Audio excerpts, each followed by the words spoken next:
다음에 자기가 가져다 주는 미래에 대한 가짜 시나리오를 가져다 주고 그거를 믿게 만든다고 하였습니다. 그래서 그 시나리오대로 하면 하나님의 율법에 대해서 타협을 하게 돼 있어요. 그렇게 주의 백성들을 유혹하고 있다고 말씀을 드렸습니다. 그러할 때 우리가 가져야 하는 마음이 무엇이라고요? 쫄지 마. 쫄지 말라.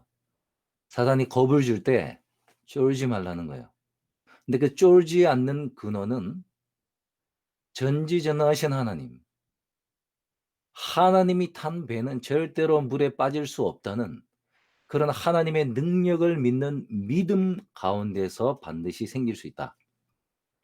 그래서 전능하신 하나님의 능력과 쫄지 않는 것은 함께 등장을 하는 거예요. 그래서 그게 믿음을 이룬다고 말씀을 드렸습니다.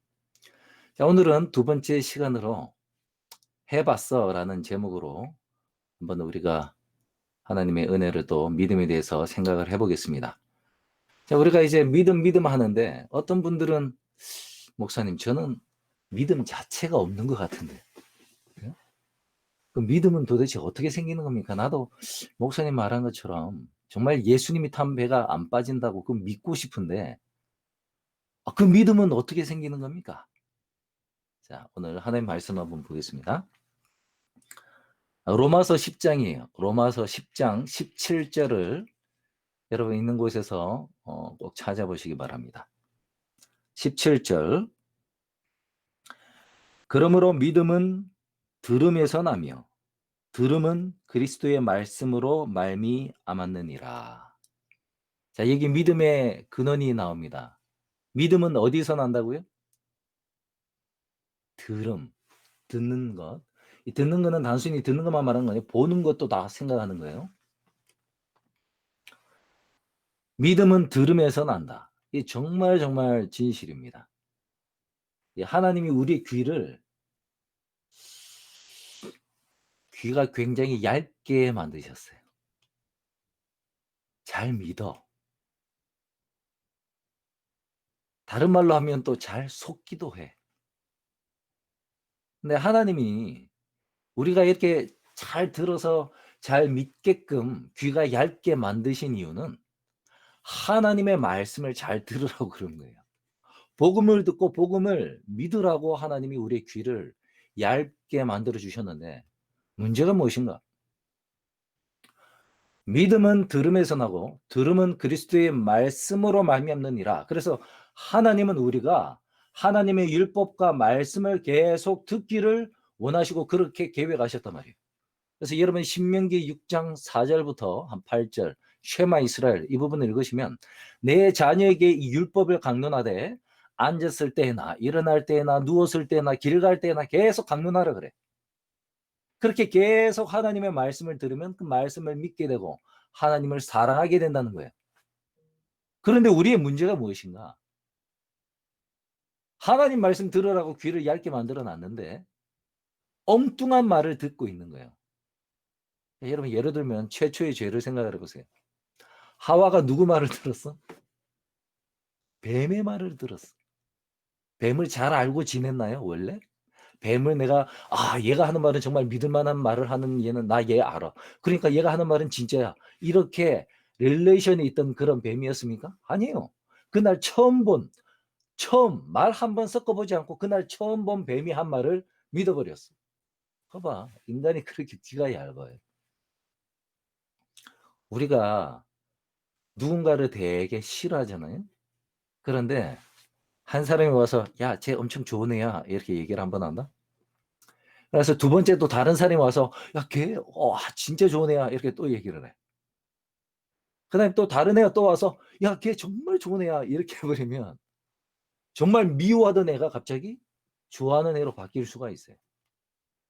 반대로 내가 좋아하는 애인데 이렇게 한 명, 두 명, 세 명이 이렇게 험담하는 얘기를 들으면 내가 분명히 좋아하는 애였는데 걔를 미워하는 애가 됐고 이게 인간의 좀 장점과 단점이 될 수 있는 그런 귀가 얇은 속성입니다. 그래서 정말 중요한 게 우리의 듣고 보는 그 소스가 무엇이냐? 그 소스가 하나님의 말씀이냐? 영적인 것이냐? 아니면 세상적인 것인가? 여러분, 24시간 동안에 여러분이 가장 많은 시간을 투자하는 것은 무엇입니까? 생각을 한번 해보세요. 자, 물론 자는 시간이겠지. 뭐 7시간, 짧은 사람은 6시간, 5시간, 뭐 아무튼 평균 7, 8시간을 잡니다. 그리고요, 가장 많은 시간이 뭘까요?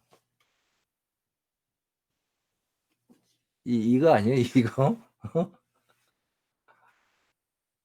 자고 일어나면, 어제 무슨 일이 있었지? 카톡 뭐가 왔지? 페이스북에 누가 글을 남겼지? 내가 한 것에 대해서 누가 코멘트를 달았을까? 아침에 일어나면 그거부터 확인해. 밥 먹을 때 그 보면서 밥 먹어. 유튜브 틀어놓고 뭐 드라마 보면서 밥 먹어. 그다음에 밥을 먹었으니까 쉬어야 될 거 아니야. 앉아 있으면 뭐해 또? 또 봐 이거 또.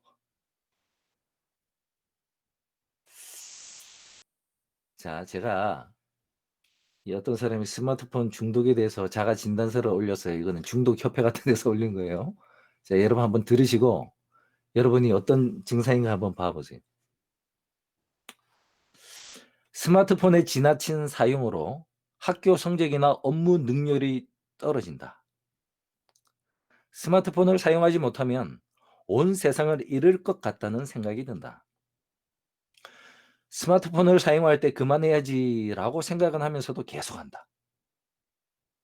스마트폰이 없어도 불안하지 않다. 이거는 이제 체크하면은 여러분 중독이 아니라는 그쪽으로 점수가 더 올라가는 거죠.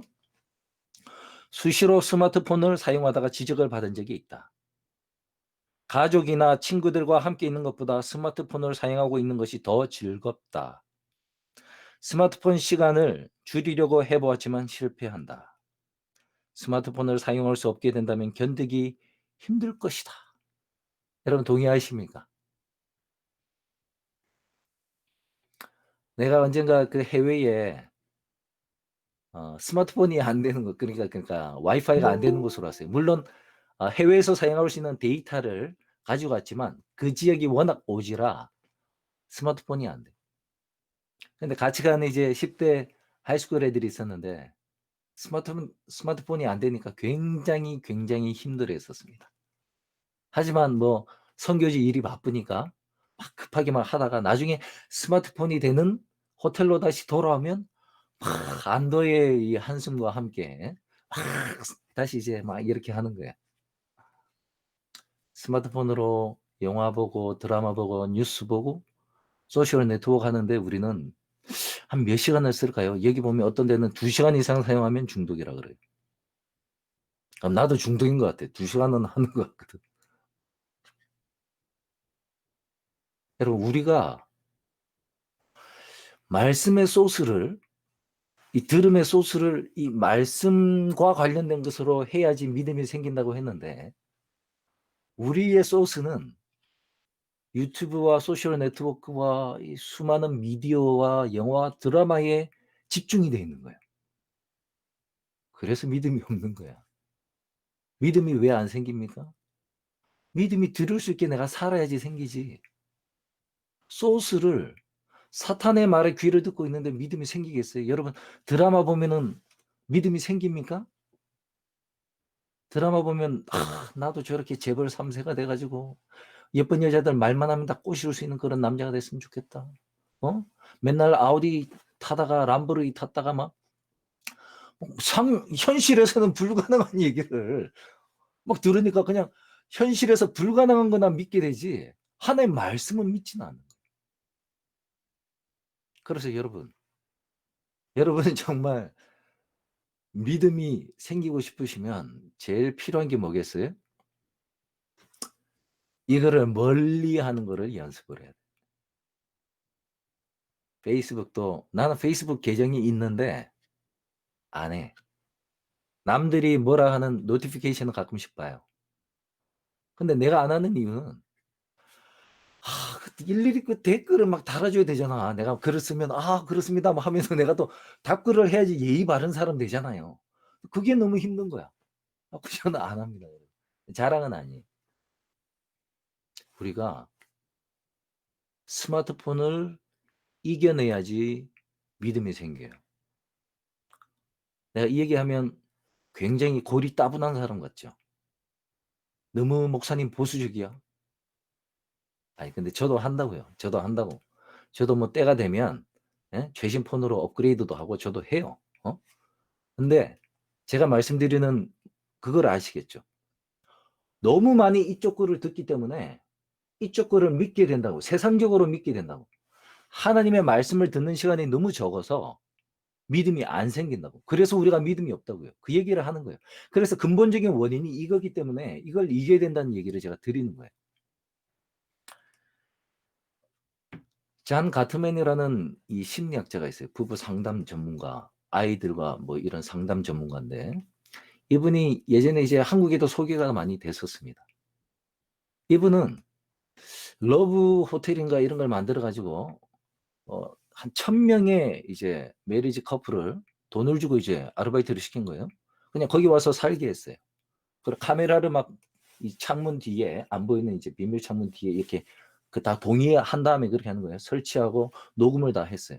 그러면서 행복한 부부의 특징은 무엇이며 불행한 부부의 특징은 무엇인가? 이혼으로 치닫는 이 부부의 특징은 무엇인가? 봤더니 말에 있다는 것을 알게 됐어요. 행복한 부부는 특징이 이런 거예요. 물론 상처를 주는 말이 있어. 그런데 그 비율이 5대 1이래. 5개는 칭찬하고 사랑하고 뭐 억셉하고 이러는 이제 5개의 언어를 사용하면서 레이시오가 5대 1 정도는 좀 택거리는 말을 한대요. 하지만 그게 1이고 좋은 말이 5개이기 때문에 5개가 하나를 이게 이렇게 먹는 거야. 그런데 이혼으로 빠지는 커플의 특징은 뭐겠어요? 반대예요, 반대. 5개는 막 쏘는 말을 해 막.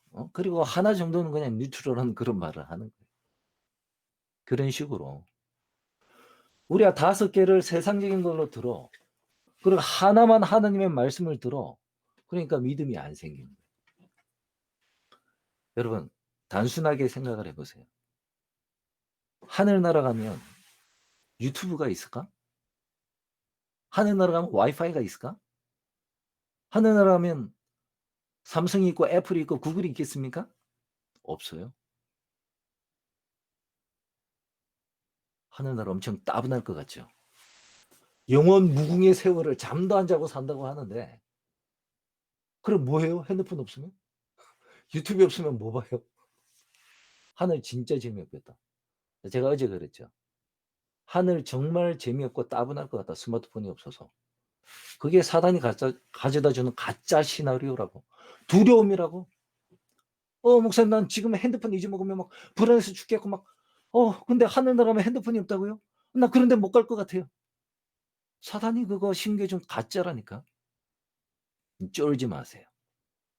여러분 생각해 보세요. 내가 군대 갈 때가 1996 년입니다. 그때 아직 태어나지 않은 분들도 계시겠죠. 그때는 스마트폰 없었어요. 그때는 인터넷도 제대로 된 게 없었어요. 그때는 386 컴퓨터로 일하고 뭐 여러분 영화 접속 보면 뭐 그냥 도스 같은 그런 줄만 이렇게 나와 있는데 정말 그대로 그냥 띠띠 하면서 뭐 이렇게 입력하고 할 때야. 그나마 그때 컴퓨터가 얼마나 비싼지 몰라. 예? 우리 같은 사람은 그런 것도 못 해. 그런데 내가 2년 군대를 갔다 왔더니 1998 년에 왔더니 와 윈도우 95가 딱 나오면서 이게 인터넷이 확 퍼진 거예요. 애들이 갑자기 뭐 이메일이 어쩌고저쩌고 뭐 www 하는데 내가 원시인 된 줄 알았다니까. 제가 자랄 때 컴퓨터 없을 때 인터넷 없을 때 우리 재밌게 놀았어요. 그거 없어도 괜찮았어. 다른 즐거움이 있거든.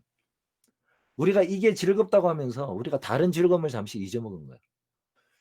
여러분 한사모 제가 이제 동부 있을 때 한사모 할 때 가서 봤지만 여러분이 이제 중동부 야영에 와서 그 채플에 모여서 여러분끼리 순서 진행하고 막 그룹 게임하고 막 할 때 여러분 스마트폰 찾은 사람이 있어요?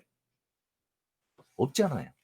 스마트폰은 뭐 나중에 뭐 집에 와서 뭐 좀 보거나 뭐 방에서 보거나 했겠지만 여러분의 한사모 프로그램을 하는 동안에는 그게 없어도 또 재밌는 게 있다는 걸 여러분 알았잖아요. 우리 학교 다닐 때 이렇게 뭐 MT 같은 거 가면 밤에 이제 남자 여자 앉아가지고 이불 탁 해가지고 손잡고 뭐 전기놀이 누가 전기 보냈는가 마피아 게임 하고 하면은 스마트폰이 뭐가 필요 있어?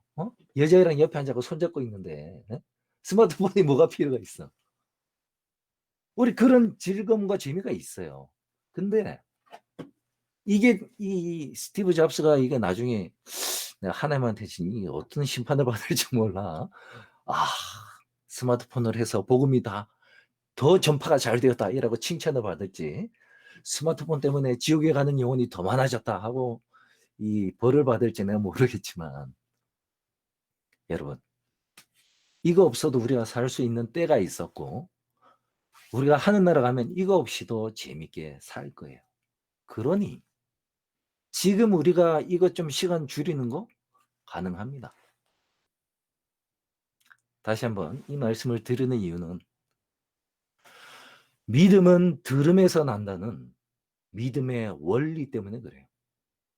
그래서 우리가 듣고 보고 하는 것이 어느 것에 많은 시간을 쓰느냐에 따라 내 믿음이 생기느냐 이대로 그냥 있느냐 아니면 사라지느냐라는 것을 좌우한다는 것입니다.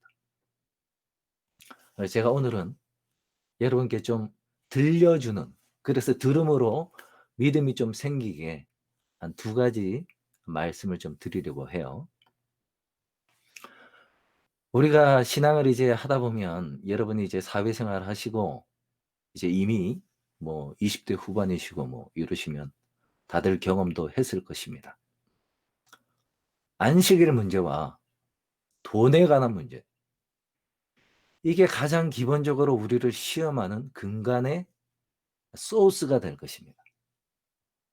왜냐하면 그 2가지가 가장 중요한 이슈거든요. 안식일은 우리가 하나님께 충성을 하느냐, 내 마음이 정말 하나님의 인을 가지고 있느냐, 내가 정말 하나님의 백성이냐라는 것을 드러내 줄 수 있는 하나님의 표이기 때문에 그렇고 돈에 관한 것은 내 재물이 있는 곳에 내 마음이 있다는 이 원리 때문에 그래요. 그리고 돈을 사랑함이 일만 악의 뿌리라는 그 말씀이 진리이기 때문에 그렇습니다. 그래서 우리가 안식일을 정말 철저히 목에 칼이 들어와도 내 직장을 잃는다 할지라도 내가 안식일을 지키는 그런 시험에서 넘어지지 않는 사람이 될 수 있고 2번째 사단이 돈을 가지고 아무리 나를 유혹해도 내가 돈에 넘어가지 않는다면 여러분 앞으로 여러분이 접할 수 있는 많은 사탄의 시험 가운데 한 70~80%는 여러분이 극복하고 이기고 간다고 여러분 보시면 될 정도로 이 2가지 문제는 정말 우리 재림교회 이 재림교인들 신앙의 중요한 이슈입니다. 제가 목회를 하면서 교인들이 당면하는 과제를 보면 거의 이 2가지 문제에서 일어나요.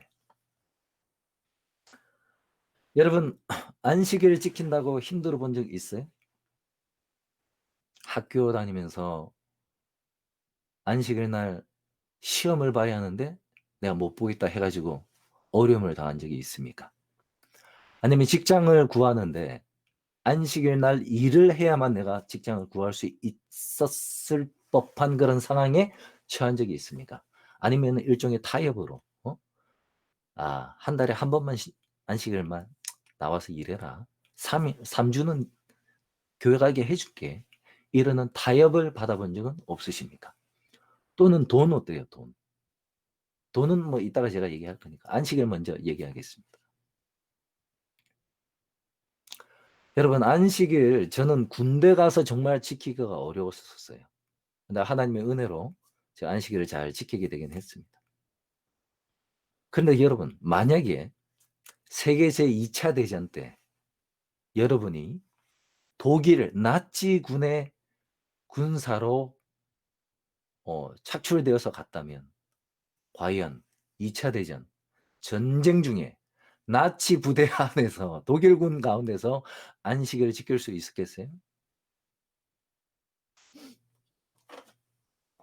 이 책이 얼마 전에 보니까 시조사에 번역이 됐더라고요. 한번 꼭 읽어보시고 제가 맨 마지막에 여러분 토론하는 시간에 누가 오늘 말씀을 듣고 이야기를 좀 자기 얘기를 하는 분에게 제가 그분을 주소를 알아서 이 책을 제가 선물로 보내드리겠습니다. 예전에 한 2권 더 엑스트라 사놨는데 선물로 보내드릴게요.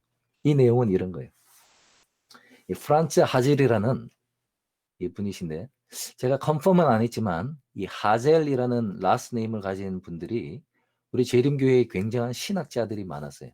게하르트 F. 하젤 이런 분 옛날에 남대극 교수님 이 교수님이었고 또 다른 하젤이 있는데 그분은 고고학 박사고 뭐 이런 분이 하젤이 아마 이분들 가게인 것 같아.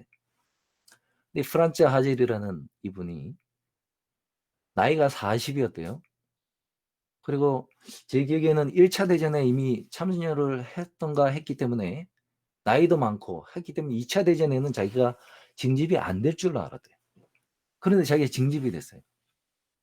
그 당시 이분의 이제 직업은 문서 전도자였습니다.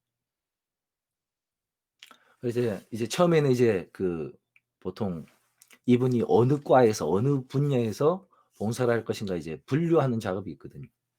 근데 가가지고 자기가 부탁을 했대요. 저는 총을 들 수가 없고 남을 죽일 수가 없고 뭐 이랬더니 아니 웃기는 소리 한다면서 이 사람을 어디로 보낸 줄 아세요? 자기는 의무병으로 가기를 원했대요.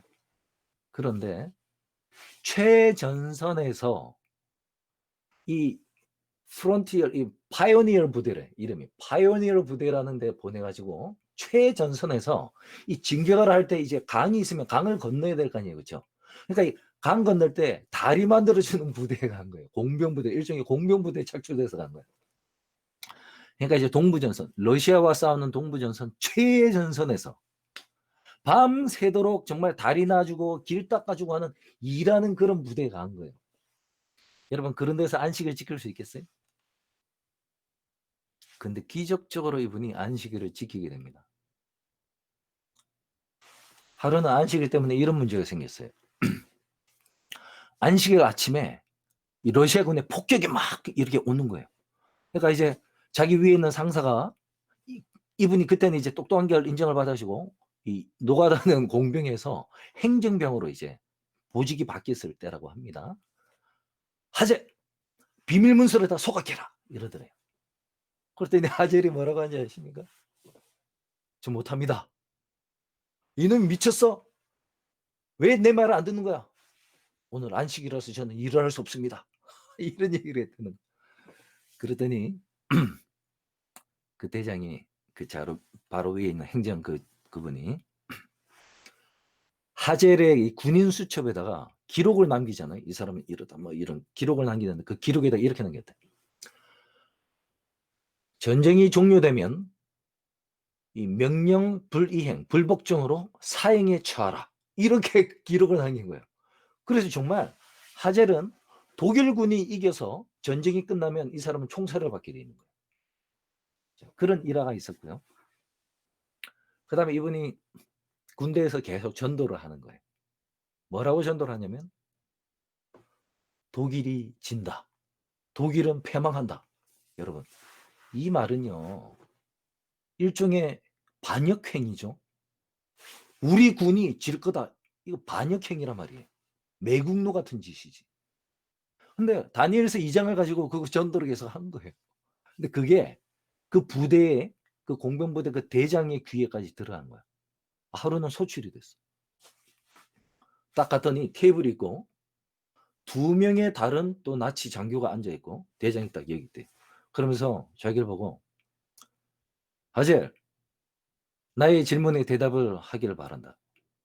자네는 우리 나치 부대가 전쟁에서 질 거라 생각하는가?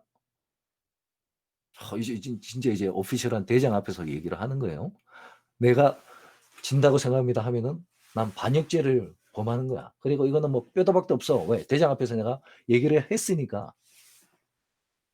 그때 이렇게 얘기를 했다고 합니다.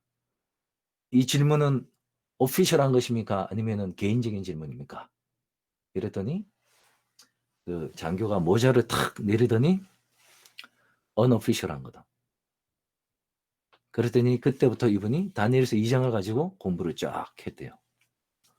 하나님은 미래를 밝혀주셨는데 바벨론, 메드퍼시아, 그리스, 그 다음에 로마가 있었고 그 다음에 로마가 분열이 되면서 열발개 나라, 그게 지금의 유럽인데 철과 진흙이 합해질 수 없는 것처럼 유럽이 절대로 합해질 수 없다 했기 때문에 독일은 유럽을 통일할 수가 없습니다. 그래서 독일은 패망할 것입니다. 그 얘기를 탁 마쳤더니 그 2명의 장교가 더 있었다 그랬잖아요. 그 장교에게 지금 하젤이 얘기한 역사적인 저 순서가 실제로 그대로 역사에서 세계사에서 일어난 사건입니까? 물어보더래요. 그러더니 그 2분들이 뭐냐면 이 군대 오기 전에 사회에서 세계사를 가르치던 선생이었던 거예요. 근데 이 선생님들이 역사적으로는 정확합니다. 그 순서 그대로 패권 국가들이 일어났었습니다. 그러더니 참 이 대장이 고민을 하더니 자네 성경책 나 좀 빌려주게 하더래요. 그리고 성경책을 혼자서 다시 다니엘서를 공부를 했나 봐. 그러고 나서는 다시 불렀어요. 그러고는 나도 성경 예언을 믿게 되었다. 그러니 석유를 비축하여라. 무슨 말이에요? 우리가 패망하면 얘네가 지금 어디 와 있어? 최전선, 동부, 이 러시아 최이 안쪽까지 들어와 있잖아. 그러면 우리나라가 질 거라고 성경이 예언했으니 내가 지면 이제 뭐 해야 되니? 도망가야 되니까 도망갈 때 필요한 석유를 비축하라. 그 얘기를 하더래. 그거는 이제 하젤의 행정명 담당이니까 하젤도 그때부터 몇 달 동안 석유를 계속 비축을 한 거야. 그리고 정말 얼마 있다가 패망을 했어요. 그래서 도망가야 돼. 다른 부대는 걸어서 가야 돼.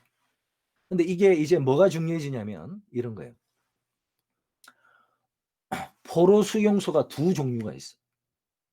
미군이 주도하는 포로 수용소가 있고 러시아군이 관할하는 포로 수용소 2개가 나뉘는 거예요. 미군 부대가 주관하는 포로 수용소에 가면 그래도 좀 민주적으로 인격적으로 대접을 받아서 자유케 되는 사람이 많은데 러시아군 포로 수용소에 가면 대부분은 죽습니다. 그래서 어떻게든 그 정해진 기간 안에 미군이 관할하는 그 지역으로 가야 되는 거야. 도망을 가야 돼. 그래서 가야 되는데 다른 부대는 어떻게 해요? 기름이 떨어진 거야. 트럭이 있는데 기름이 없어서 걸어가야 돼. 그런데 하젤 부대는 계속 트럭 타고 가는 거예요. 그래서 정말 시간 안에 미군 부대에 도착을 했습니다. 자, 이제 거기서 다시 서류 심사를 하고 석방하는 사람들이 이제 착출하는 그런 시간이에요. 하젤이 이제 서류 심사를 받는 시간이 왔습니다. 미군 장교 앞에 딱 섰어요. 하젤의 군사 이제 기록부를 딱 보는데 거기 무슨 기록이 남아 있어? 전쟁이 끝나면 명령 불복종으로 사형에 처하라. 이 기록이 있는 거야. 그 사람 너무 궁금한 거예요. 그래가지고 야, 너 무슨 명령을 안 들었길래 사형에 처하게 됐냐 이랬더니 자기 얘기를 진짜 한 거예요. 안식일에 일을 하라고 해서 저는 못하겠다고 하겠습니다. 근데 이 사람 깜짝 놀라는 거야. 그 검사관이 유대인인 거예요. 유대인 미군 장교. 야, 나도 유대인이구나. 안식일 지킨 사람인데 나는 장교지만 안식일을 지킨 적이 없는데 너는 안식일을 다 지켰니? 이랬더니 이분이 4년 동안 너무 바빠가지고 달력이 헷갈려가지고 못 지키고 그냥 잊어버려갖고 넘어간 딱 한 번을 빼놓고는 4년 동안 안식일을 다 지켰습니다. 얘기를 하더라고요. 그러니까 이분이 감동을 받아가지고 하젤을 빨리 석방을 시켜줬어요. 하젤의 그 공병부대, 파이오니어 부대가 1200명으로 구성된 부대였습니다. 근데 맨 처음에 그렇게 동부정선으로 보내진 1200명 가운데 살아남은 사람은 단 7명이에요. 그러니까 오리지널 멤버 계속 보충되고 계속 죽으니까 보충되고 죽으니까 보충되는데 오리지널 멤버 1200명 중에 살아서 돌아온 사람은 딱 7명. 7명 가운데 포탄이나 총탄에 맞지 않고 단 하나의 상처도 입지 않은 사람이 2사람인데 그 2사람 중에 한 사람이 하젤이었습니다. 나중에 여러분이 보시면 아시겠지만 하젤은 총도요. 이 갖고 있다가 내가 잘못하면 사람 쏠 수 있으니까 그게 겁이 나서 총을 호수에 버리고 어떤 목공소에 가서 총이랑 똑같은 모양으로 가짜 나무총을 만들어 달라 그러고 까만칠해 가지고 이 포켓에서 넣고 다니는 사람이에요. 그런 사람이 1200명 중에 7명 생존자 가운데 그 7명 생존자 가운데 포탄 하나 맞지 않은 2사람 중에 한 사람이었다는 거예요. 여러분, 나치 부대에서 안식일을 지킬 수 있겠습니까? 라고 했을 때 여러분은 거의 불가능하다고 생각을 했죠. 그때 우리 자신에게 불신에 차 있는 우리 자신에게 사단의 시나리오를 믿고 하나님의 말씀 믿기보다는 사단의 시나리오를 믿고 쫄고 있는 나 자신에게 우리가 이때 한마디 더 해줘야 되는 게 있으니 그게 오늘 설교 제목이에요. 해봤어? 이렇게 될 거야. 이렇게 될 거야. 해봤어? 해봤어요? 안 될 것 같은데 해봤냐고. 다니엘의 세 친구들이 신상이 저라면 풀무불에 들어가서 죽을 거래. 상황은 딱 그래. 진짜 죽을 거야. 왕보다 힘센 사람이 없으니까.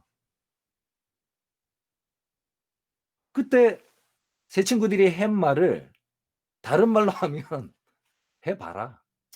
해봤어? 해보자. 가보자. 들어가 보자. 죽는지. 그리 아니하실지라도 뭐 내가 죽어도 뭐 난 나중에 부활하면 되니까 해보자. 그리고 해봤더니 안 죽어. 사단은 분명히 죽을 거라 그랬는데 진짜 다른 사람 같으면 다 죽을 판인데도 물에 뜨시는 하나님. 절대 떨어지지 아니할 법궤를 가지고 계신 우리 하나님이 불 가운데서 머리털 하나 상하지 않게 세 친구를 보호하시더란 말이에요. 그래서 여러분 해봤어요? 지금까지 수많은 도전 앞에서 안 될 거야. 두려워가지고 사탄이 갖다 주는 가짜 시나리오 믿으면서 안 될 거야. 나는 못할 거야. 나는 그런 믿음이 없을 거야. 라고 포기한 적이 얼마나 많습니까? 이제는 그렇게 벌벌벌 떠는 나 자신을 향하여 쫄지 마. 해봤어? 라고 질문을 던져보세요. 그리고 해보도록 하세요. 제가 이제 2번째 말씀드리겠습니다. 그냥 제 경험을 드릴게요. 할까 말까 많이 고민이 됐는데 그래도 좀 상세한 거 줄이고 믿음에 관한 거니까 말씀을 드리겠습니다. 2번째 중요한 이슈가 돈에 관한 이슈라 그랬어요. 그 돈에 관한 이슈 가운데 가장 기본적인 것이 헌금입니다. 헌금 가운데서 가장 기본적으로 성경에서 요구하는 것이 11조지요. 여러분 11조 잘 들으십니까? 내가 이 로마린도 근처에 사는데 여기 로마린도 나와서 치대 의대하는 많은 분들이 있어요. 근데 내가 교회 목사들한테 물어보면 11조 제대로 내느냐 물어보면 안 낸대. 이해는 돼요. 왜? 학자금 갚아야지. 집 샀으니까 집세 내야지. 계속 페이먼트. 또 뭐 딱 타니까 뭐 좋은 차 타야지. 그러니까 페이먼트도 얼마 나가. 애들 돌봐야지. 뭐 부인 뭐 핸드백 사줘야지. 어? 뭐 이래저래 하다 보니 페이먼트가 너무 많은 거야. 그런데 뭐 11조를 내려니까 이게 벌벌벌벌벌 떨리는 거지, 떨려. 두려움이 생기는 거죠. 사탄이 두려움 갖다 준다 그랬잖아. 내가 야 11조 내고 월천금 내고 뭐 감사한금 내고 도로관금 내고 무슨 개천금 내고 뭐 시조값 내고 뭐 이러면은 뭐야 나 집값 못 내는 거 아니야? 학자금 언제 갚아? 막 겁을 막 줘, 겁을. 그래서 쫄아가지고 11조 못 내는 거예요. 여러분 11조 내는 사람 용기가 필요한 용감한 사람이에요. 용감한 사람. 그 요즘같이 코비드 같은 때에 11조 내는 사람 진짜 믿음 필요한 사람이지. 제가 보스턴에 있을 때 이 재정 세미나를 했어요. 인근에 있는 삼육학교 선생님 남편이 이 인베스트먼트 이런 데 일하는 사람이. 우리가 부른 거는 은퇴하고 어떻게 살아야 되는가에 대한 그 자문을 구하기 위해서 교인들 집사회에서 초대를 한 거예요. 근데 이분이 그쪽 얘기를 했어요. 이렇게 투자를 하고 이렇게 투자를 하라 한 다음에 맨 마지막에 자기가 재정 세미나를 하면 반드시 하기는 11조 얘기를 한다는 거예요. 이게 가장 중요하기 때문에. 그러면서 대뜸 하는 질문이 여러분 11조를 그로스 인컴에서 내십니까? 넷 인컴에서 내십니까? 이래. 그로스 인컴은 말 그대로 내가 회사에서 맨 처음에 받는 돈 그 액수 그대로죠. 그렇죠? 넷 인컴은 거기서 소셜 텍스 빼고 뭐 스테이트 인컴 빼고 페더럴 뭐 이런 거 다 빼고 나서 내가 받는 돈이 넷 인컴이야. 근데 저는 창피하게도 넷 인컴에서 내고 있었어요. 그분이 딱 말을 하는데 가해 사건을 주기 전에 먼저 하나님께 다 드려야 된다는 거야. 가해 사건 줄 거 다 주고 나서 남은 돈으로 하나님께 드리는 거는 그건 잘못된 거래. 내가 이 장로보다 내가 믿음이 없구나. 내가 창피해가지고 집에 와서 월급 명세서를 봤어. 넷과 그로스의 차이가 얼마가 나는가 봤더니 한 달에 1,000불이 나더구만요. 에이, 1,000불 하면 11조 얼마야? 100불이잖아. 아, 내가 지금까지 100불 때문에 내가 이런 짓을 했나? 100불 사실 우리가 살다 보면 여러분 뭐 몇천 불씩 뭐 월급 받다 보면 100불 그렇게 큰 돈 아니거든요. 아, 내가 100불 때문에 내가 넷에서 나구나. 그래갖고 그때부터 제가 그로스 인컴에서 100불 더 냈어. 그냥 11조 100불 더 냈어. 하나님도 축복하시겠지. 내가 세상 사람들 세상에 염려를 믿느니 내가 하나님 의지하는 게 낫겠다 해가지고 100불을 더 냈어. 그랬더니 제가 디테일한 얘기는 못 해드려요. 인컴이 더 생겨. 아니 목사가 정해진 월급 딱딱 받는데 무슨 인컴이 더 생기겠습니까? 말은 다 못하는데 인컴이 더 생기더라니까. 제가 이제 거기 이제 잡을 다 그만두고 이 LA 지역에 아직 목회 자리가 정해지지 않은 상태에서 제가 이사를 왔어요. 그래서 한 석 달을 인컴이 없이 그냥 살았습니다. 한 금요일 저녁에 제가 이제 근처에 있는 이제 로마린다 교회를 갔으니까 순서가 뭐였냐면 어떤 여자 청년 목사님인데요. 호주 출신인가 그런 것 같아요. 한국 사람이에요. 근데 미국에 와서 뭐 자기가 겪었던 이야기들 뭐 이런 얘기를 한참 이제 선교한 얘기를 하면서 재정 문제의 어려움에 봉착했을 때 하나님께 기도를 했더니 하나님이 누구를 통해서 돈을 주시더래. 그러면서 여러분 하나님은 이런 분이라고. 여러분 재정적으로 힘드시면 돈 달라고 기도도 해보세요. 하나님 돈도 주시는 분이에요. 이래. 제가 정말 그때 재정적으로 힘들었기 때문에 버는 게 없이 여러분 계속 쓰기만 해봐. 그것도 가족이 우리가 5명인데. 참 나도 저런 일이 있었으면 참 좋겠다. 이러고 생각을 했어요. 그리고 그날 금요일이니까 집에 와가지고 이제 차 주차한 다음에 우체통을 열고 편지를 가져왔어. 그 편지들 가운데 내가 예전에 심호하던 교회 한 교인이 보낸 편지가 있는데 뜯어봤더니 뭐가 있을게? 뭐가 있을게요?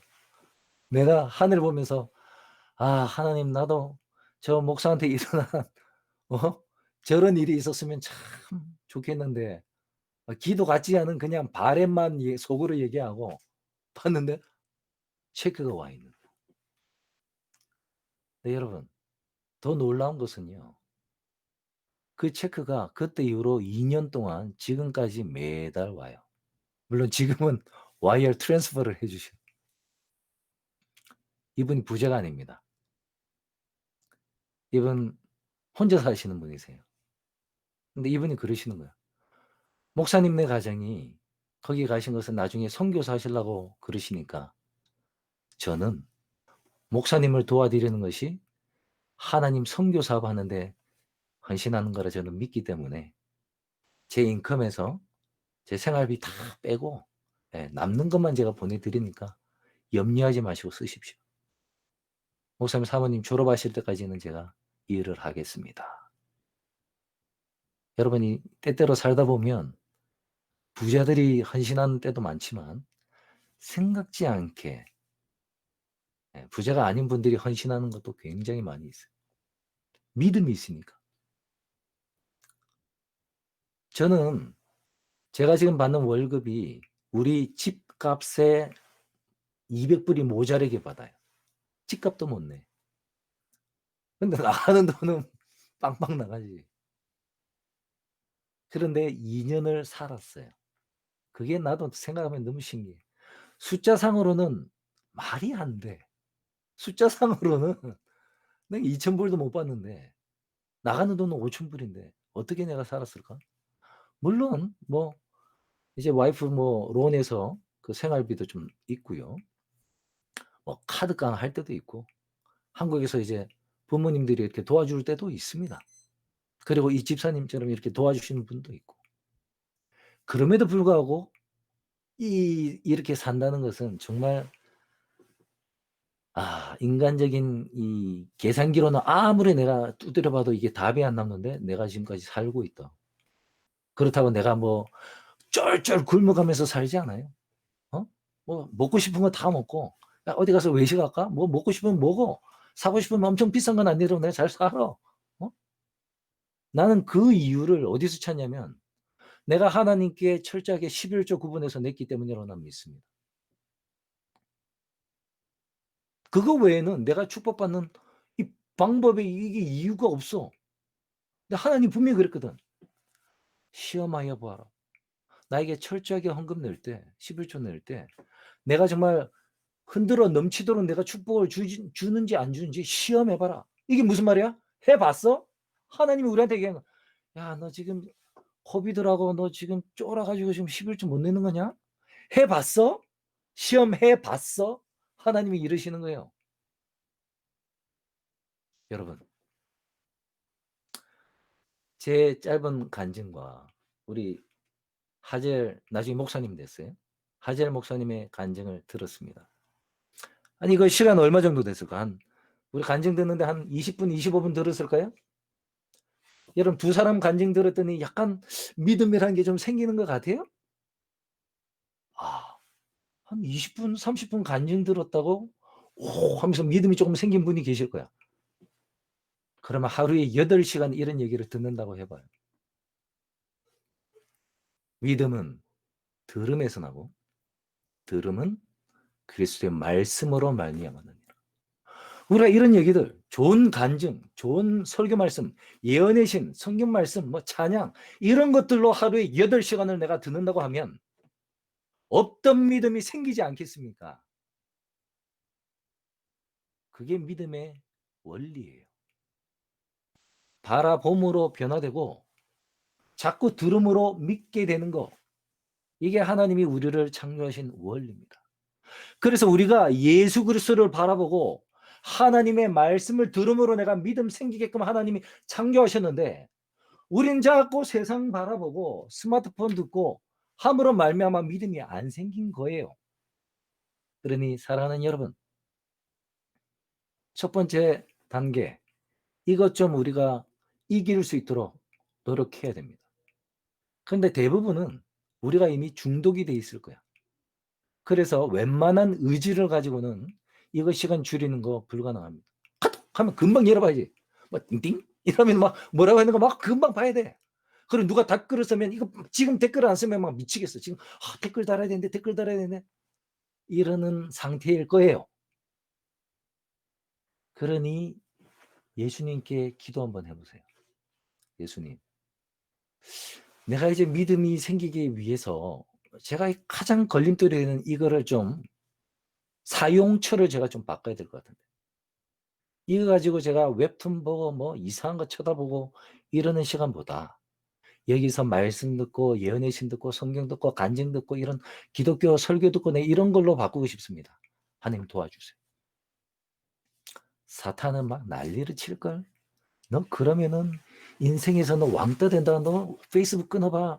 인스타그램 안 해봐. 너 왕따 돼. 뭐 이런 온갖 막 무서운 막 겁을 줄 거예요.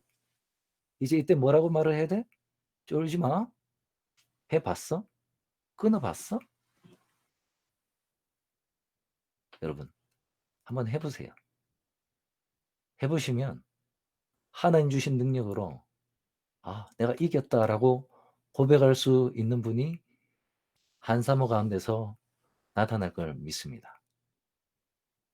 그러할 때에 하나님이 '내가 한사모에서 내가 믿음을 보겠느냐?'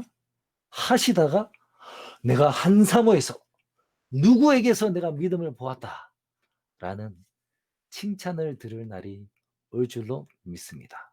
아무쪼록 우리 전국에 계신 한사모 회원 여러분, 쫄지 마시고 '해 봤어?'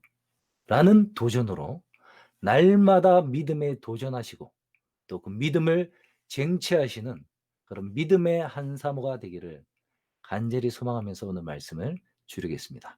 감사합니다. 아멘. 예. 목사님 감사합니다. 어제 우리 써니가 또 했던 질문에 모든 답이 되는 것 같고 우리 삶에 사실은